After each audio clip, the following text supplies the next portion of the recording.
जितना भी चीज़ होता है हर चीज़ सही है, जिसका विधान व्यवस्था दिया है सही है, लेकिन आप ग्रह नक्षत्र के चक्कर में नहीं पड़िए। हाँ, बहुत लोग बताएगा कि उसका ही निदान है, निदान होता भी है, हर चीज़ का निदान होता है। तुम एक चीज़ पर पड़ जाओ, अपने कर्तव्य पर पड़ जाओ। पुत्र है तो तुम्हारे पिताजी भी हैं, बड़ा हुआ तो तुम्हारा पुत्र भी है। वो क्या कर्तव्य कर रहा है तुमको इस पर ध्यान नहीं जाना चाहिए, तुम क्या कर रहे हो ध्यान इस पर जाना चाहिए। जो अपने कर्तव्य पथ पर अड़ा रहेगा उसको राशियाँ, नक्षत्र, ग्रह, परेशानियाँ आएगा, लेकिन उस पर उसको ध्यान क्यों नहीं जाएगा। व्यस्त रखो। परेशानी आएगा तो दर्द तो होता ही है, दर्द से कोई छुटकारा, दर्द तो होगा, तुम उसको इग्नोर करो ताकि दर्द भी तुम्हारे पास आने के बाद घुटना टेक दे, तकलीफ़ भी तुम्हारे पास आके रोने लगे, तुम इतना मुस्कुराओ ना कि तकलीफ़ रोने लगे। इसका उदाहरण आप देखे हो, हमारे किताबों में आज अच्छी अच्छी कहानियाँ क्यों नहीं दिया जाता है, क्योंकि आपके साथ तो साजिश किया जा रहा है। जैसे देखो, अक्सर तुम सुनोगी बहुत सारा आंदोलन करेगा कि भारत को हिंदू राष्ट्र होना चाहिए, हिंदी राष्ट्रभाषा होना चाहिए, सुनते हो ना। लेकिन सबसे पूछो जाके जो आंदोलन कर रहा है उसका बच्चा कहाँ पढ़ता है, इंग्लिश स्कूल में। आप बताओ शुरुआत कौन करेगा। बिल्ली के गले में घंटी डालना है तो डालेगा कौन, डालने के लिए तो सब कह रहा है, तो शुरुआत कौन करेगा। अब रही बात बदनामी कहाँ आता है, बच्चों के प्रति। अब बच्चा को कहो कि नहीं नहीं हिंदी पढ़ो और सिलेबस में एग्ज़ाम में आ गया इंग्लिश।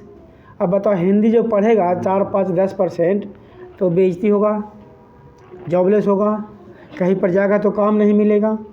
इसलिए इसमें सरकार को ध्यान आकृष्ट होना चाहिए कि आप जिस भी एग्ज़ाम ले रहे हैं या जो भी पैटर्न चला रहे हैं उसमें हिंदी की प्राथमिकता दी जाए, है ना। पहला बात, तुम देखे होंगे अक्सर कोर्ट में केस लड़ता है तो एक एक व्यक्ति 20-20 साल तक केस लड़ता है। क्यों जानती हो, क्योंकि केस लड़ने वालों को पता ही नहीं कि जज साहब और वकील साहब मिलके बक क्या रहे हैं।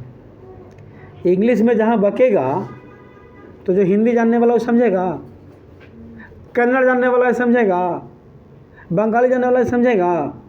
तो जिस भाषा में नॉलेज है, जानकारी है, उसी भाषा में जानेंगे। यहाँ तक कि सोच लो, डॉक्टर साहब जब तुमको दवा लिखते हैं और फुसुर बकते हैं, अपने में तुम समझ पाती हो। आधा तो डॉक्टर के बारे में लोग पता नहीं चलाता है, मरीज मर जाए या जीवित हो जाए उसको पता नहीं है कि डॉक्टर साहब क्या किया रहा है। और तुमसे देखते हो बॉन्ड लिखाता है ना, देखते हो डॉक्टर साहब के यहाँ क्या लिखाता है कि मर गए तो जिम्मेदारी नहीं है। तो ये याद रखना, साइन करने वाला को सबको ये पता नहीं होता है, भले ही खाना पानी सुन ले लेकिन पढ़ के नहीं पता है कि उसको कि क्या लिखा हुआ है।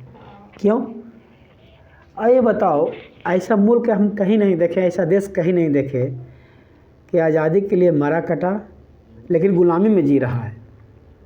आज़ादी के लिए मरा कटा ना जी, और गुलामी में जी रहा है कि नहीं जी रहा है। भाषा विदेशी, भूषा विदेशी, रहन सहन विदेशी, पढ़ावा विदेशी, हर चीज़ विदेशी। तो तुम स्वतंत्र होने के बाद भी स्वतंत्रता नज़र आता है तुमको। स्कूल में चले जाओ, अभी चले जाओ नाजरत स्कूल, किरण स्कूल, हिंदी में बोलोगे डिसमिस, और उसके पिताजी 60,000 रुपये दे कर एक नाम लिखवाते। शर्म की बात है कि नहीं।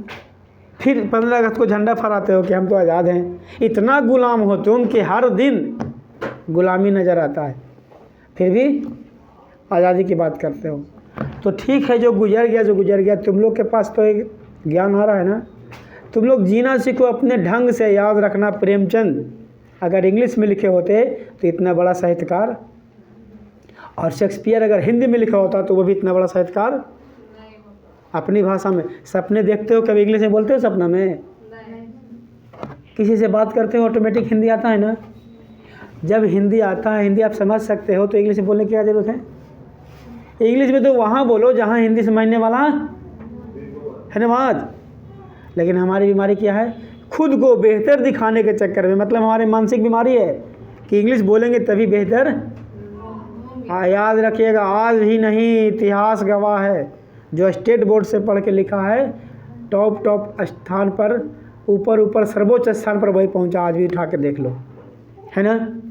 इसलिए इन सब बातों से एक ही बात कहेंगे, खैर चाहे बिहार सरकार को जो कहे गाली दे ले, एक चीज़ है कि जो भी एग्ज़ाम दे रहा है उसमें हिंदी से क्वेश्चन एसआई में भी हिंदी, बिहार पुलिस में हिंदी, बिहार एसएससी में हिंदी, सचिवालय में हिंदी, है ना। अगर यही हर स्टेट में कर दिया जाए और राष्ट्रीय पार्टी चाहे सरकार में कोई भी हो, अगर राष्ट्रीय स्तर पर हिंदी को बढ़ावा मिलेगा कामकाज में, पढ़ाई लिखाई में, जॉब ले, तब ना हिंदी को लोग पढ़ने के लिए कोशिश करेगा। इसलिए इसमें बच्चा दोषी पूर्ण रूप से नहीं है, ना व्यवस्थाएं दोषी है। हाँ, जो बड़ी बड़ी संस्थान चला रहे हैं वो दोषी है, और जो सरकार को ध्यान आकृष्ट नहीं करवा रहा है, क्यों? क्योंकि अपने फ़ायदा उसको उसी में झलकता है। इसलिए इस आकृष्ट करवाना चाहिए। और आप लोग ध्यान दीजिए, आज नहीं तो कल आने वाला दिन में, क्योंकि आपकी अपनी भाषा है। भारतेंदु हरिश्चंद्र ने कहा था कि निज भाषा उन्नति है सब उन्नति के मूल। मौलिक बनना है, कभी किसी का नमूना मत बनिए, किसी का डुप्लीकेट करने की कोशिश। मौलिक चेहरा चाहे जितना भद्दा हो या जितना सुंदर हो, मौलिकता का स्थान ही अलग होता है। आपका भाषा अपना मौलिक है, अपना देश में जन्मे हैं, तो जिस जन्म में जिसमें आप जन्मे हैं उसी में नहीं बेहतर होगा। तो आज से आप शपथ लीजिए, जानने के लिए आप 1 लाख भाषा जानिए, कोई दिक्कत, प्रयोग में लाइए तो अपनी भाषा लाइए। अपनी भाषा में समय कम में बहुत ज़्यादा समझ में आता है ना, इसलिए कोशिश कीजिए। आज यहीं तक, ठीक है।